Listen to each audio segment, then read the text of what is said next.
सिर्फ किताब लेकर खड़े होने से बहुत बड़ी बात नहीं होती। सिर्फ वेपन लेकर खड़े, महाभारत के युद्ध में अर्जुन के रथ पे शिखंडी खड़ा हो जाता है, भीष्म पितामह का इससे क्या लड़े, हथियार उसके भी हाथ में है, लेकिन वो मानते नहीं उसको। जीवन में एक और अहम बात है, वो है व्यक्तित्व।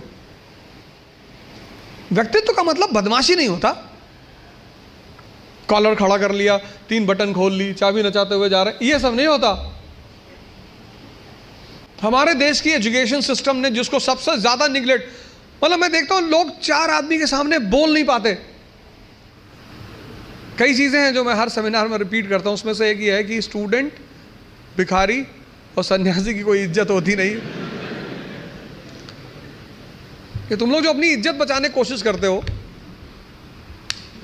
अपने स्कूल में किसी कारणवश पकड़े गए, कार्रवाई हुई हमारे ऊपर, तो मेरी माताजी ने कहा घर में कि कुल का नाम खराब कर रहा।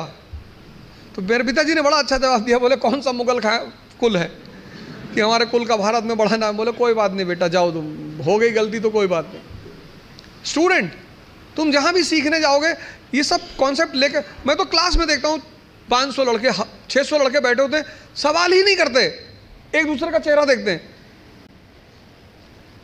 जब तुमको तुम्हारी एजुकेशन इतनी हिम्मत नहीं दे पाई कि तुम भीड़ में खड़े होकर प्रश्न कर सको, तो वो एजुकेशन तुम्हारी जिंदगी को कैसे बदल सकती है। अगर तुम पढ़े लिखे हो, शिक्षित हो, और तुम सवाल नहीं कर सकते, भाई तुम सवाल, यहां इतने सारे लोग बैठे, अगर तुम कोई क्वेश्चन पूछते हो और लोग हंसते हैं, क्या फर्क पड़ता है। लोग सिर्फ मुर्दों पे नहीं हंसते। तुम अगर जिंदा हो, तुम जिंदा हो तो लोग तुम पर हंसेंगे।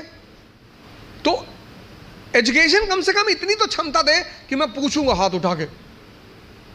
कितने लोग आते हैं कोचिंग करने, वो कोचिंग से वापस चले आते हैं, वो अपने डाउट्स पूछते ही नहीं क्लास में, टीचर से मिलने ही नहीं जाते। और दुनिया में राइज करने का सबसे अच्छा साधन है बेइज्जती। जो तुम मोटिवेशन ढूंढते हो ना, वो इसीलिए ढूंढते हो क्योंकि तुम्हारी बेइज्जती नहीं होती। जिसकी बेइज्जती होने लगेगी ना, उसके अंदर आग लग जाएगी कि तुमको दिखाएंगे अब। और तुम उसी चीज से डरते हो। भाई तुम क्लास में टीचर पढ़ा रहा है, तुमने कोई सवाल किया, टीचर ने डांट के बिठा दिया, बदतमीज कहेंगे, बच्चों जैसे सवाल करो, भगा देंगे क्लास। पूरी क्लास हंसने लगी। कितनी आग लगी अंदर कि मास्टर आईएएस बनेंगे, बंद कराएंगे तुमको, कुछ भी हो जाए। तभी तो पढ़ोगे। या तो आप हंस हंस के लड़ोगे या रो रो के लड़ोगे। जीवन मतलब युद्ध। 2 लोगों के जीवन में कोई लड़ाई नहीं है। एक चपरासी के जीवन में, चपरासी, कुछ लोग मुझसे कहते हैं मुझे चैलेंजेस नहीं चाहिए लाइफ में। बहुत अच्छा, चपरासी बन जाओ। चपरासी का काम क्या है? साहब के ऑफिस के बाहर बैठा हुआ है, जो भी मिलने आया मीटिंग करा दी, वरना बैठे हुए, क्या फर्क पड़ता है। और वो भी चपरासी अगर ब्यूरोक्रेसी का है, जुडिशरी का है। भाई राजा से मिलने के लिए जो सबसे अहम आदमी होता है वो यही लोग होते हैं, यही इंफॉर्मेशन देते हैं। साहब कितने बजे आते हैं, साहब कितने बजे जाते हैं, कहाँ जाते हैं, गोल्फ खेलने कहाँ जाते हैं। और या फिर जो लोग हरिद्वार चले गए, जिन्होंने कहा भैया हमें नहीं बनना आईएएस, हमें प्रधानमंत्री नहीं बनना, हमें कुछ बनना ही नहीं। आज आप गेरुआ पहन लो, आज आपके जीवन की सारी चुनौती खत्म, क्योंकि आपने मान लिया कि आप इस जीवन की लड़ाई में शामिल नहीं हो।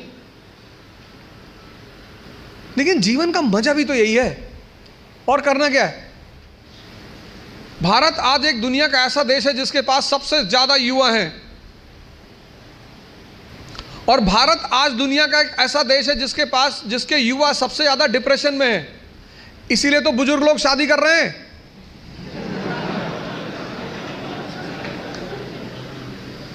अरे नहीं, मैं नाम क्यों लूं किसी आदमी का? पर अखबार तो सारे लोग पढ़ते हैं ना। डिप्रेस आदमी से कौन शादी करेगा? और जीवन की लड़ाई में 2 ताकतें बहुत काम आएंगी, एक मन की और एक शरीर की।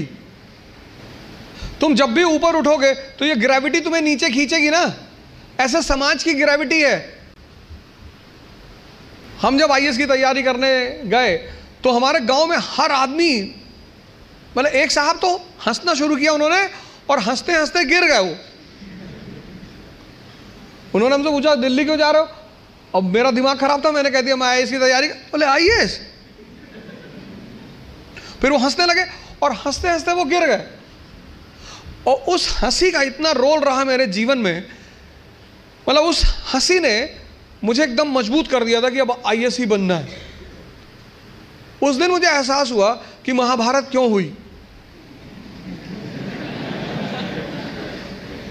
आपको कोई डांट दे उतना बुरा नहीं लगता, आपको कोई भगा दे बुरा नहीं लगता, जब लोग हंसते हैं ना तब बहुत दर्द होता है। लेकिन मेरे पिताजी ने मुझसे कहा कि आईएएस प्रधानमंत्री बनने वाले आदमी। अरे मैंने कहा यार क्यों चढ़ा रहे हो फालतू में। भगवान का आशीर्वाद से आज भी हमारे साथ हैं, और मैं अगर उनसे कोई भी बात कहता हूँ तो तुम्हारे लिए तो कल ही कर लोगे। तो मैंने कहा सोच रहे हवाई जहाज खरीद लो। अरे ने कहा भैया जी लेने दो। लेकिन उन्हीं की वजह से, मतलब आज जहां भी मैं हूं उसमें सबसे ज्यादा योगदान मेरे पिताजी का है।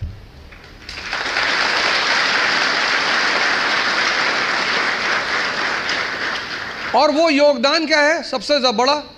उन्होंने मुझे कभी निराश नहीं किया। हमेशा हर चीज में, अरे तुमसे क्यों नहीं होगा, तुम ही करोगे। मैं जब सेमिनार लेने निकलता हूं तो आमतौर पर उनसे बात कर लेता हूं। कोई भी मैच हो तो जब मैच खेलने आप उतरते हो ग्राउंड पे तो हर मैच में एक फीलिंग तो रहती ही है। मैं उनसे बोलता हूं कि यार सेमिनार है, हाँ ठीक है तुम जाओ, तुम एक दिन यूएन में भी बोलोगे। और वो चीज इतनी उत्साहित कर देती है। तो मैं सब लोगों से यहां रिक्वेस्ट करूंगा कि आप योग और ध्यान से जरूर जुड़ें। ध्यान किसी धर्म का नहीं है, उस ध्यान पर किसी धर्म विशेष की मोनोपोली नहीं है। ध्यान का सीधा सा मतलब है अपने मन को समझना। आप में से बहुत सारे लोग हैं जो 10 घंटा पढ़ना चाहते हैं, लेकिन ये पढ़ने ही नहीं देता होगा। तुम्हारी जीत किस पर निर्भर करती है? अगर इससे तुम्हारी दोस्ती हो गई और तुम जो करना चाहते हो उसमें ये तुम्हें सपोर्ट करने लगा, या तुम उठे सुबह, तुमने डिसाइड किया कि आज मैं 4 घंटे पढ़ूंगा, और तुम्हारा मन तुम्हारे साथ बैठ गया और 8 घंटे बीत गए, तुम्हें पता ही नहीं चला, वही तो ब्लेसिंग है। और तुमने टारगेट बनाया कि 6 घंटे पढ़ूंगा, और 60 मिनट बाद तुम चाय पी रहे हो, बाहर खड़े हो गए, और चाय पी रहे हो तो बुरा नहीं कर रहे हो, चलो अच्छा कर रहे हो। तुम्हारा जो डिस्कशन है, तुम जब भी लोगों से बात करो तुम ये गौर करो कि किस मुद्दे पे कर रहे हो। सुष्मिता सेन शादी कर रही है, तुम्हारा चाय पीना भी बुरा नहीं है, तुम्हारा डिस्कशन करना भी बुरा नहीं है। बुरा है तुम्हारा मुद्दा। चलो बाहर निकल ही आए, बात कर रहे हो, कोई बात नहीं, तो किसी ऐसे मुद्दे को उठाओ जिससे, और डिबेट का मतलब झगड़ा नहीं, डिबेट का मतलब एक्सचेंज ऑफ इंफॉर्मेशन। पूरी जिंदगी तुम ये कभी नहीं कह पाओगे कि अब मुझे सब कुछ आता है, और जिस दिन तुमने ये कह दिया किसी मेंटल हॉस्पिटल जरूर चले जाना। अपने आप को ताकतवर बनाओ, फिजिकली और मेंटली,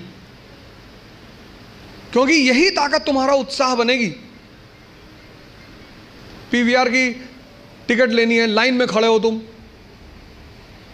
और तुम्हारी हाइट है 6 फीट और वेट है 250 kg, तो तुम लाइन में कभी नहीं जाओगे।